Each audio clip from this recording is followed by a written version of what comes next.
2019 में जब आर्टिकल 370 को हटाया गया और उसके बाद यहाँ पे जिस तरह से कंट्रोल किया गया सिचुएशन को, हुकूमत का यह दावा था कि यहाँ पे कंप्लीट नॉर्मलसी आ गई है और हुकूमत के अल्फाज में मैं कहूँगा कि दहशतगर्दी की कमर टूट गई है। लेकिन ये पहला मौका है कि इतनी बड़ी तादाद में इंडियन सयाह मारे गए हैं एक सस्पेक्टेड टेरर अटैक में, जो कि पुलिस का कहना है। हालांकि सरकारी तौर पे हलाकतों की तादाद की तस्दीक नहीं की गई है, लेकिन गैर सरकारी तौर पे पुलिस ऑफिसर्स हमें बताते हैं कि 2 दर्जन से ज़्यादा सयाह इस हमले में मारे गए हैं। ये हमला पहलगाम में हुआ है और पहलगाम वो एक टूरिस्ट रिजॉर्ट है जहां से अमरनाथ गुफा के लिए रास्ता जाता है।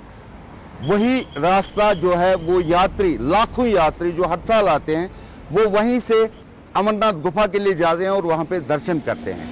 और इस साल अब ये हमला जो है, इसकी आप सिग्निफिकेंस और इसकी इंटेंसिटी इस बात से साबित होती है कि प्राइम मिनिस्टर की इंस्ट्रक्शन पे होम मिनिस्टर अब जम्मू कश्मीर में वारिद हो गए हैं, जो सिक्योरिटी सिचुएशन का जायजा ले रहे हैं। पिछले चंद वर्ष से हुकूमत बार बार ये दावा कर रही है कि बड़ी तादाद में यहाँ पे टूरिस्ट आ रहे हैं।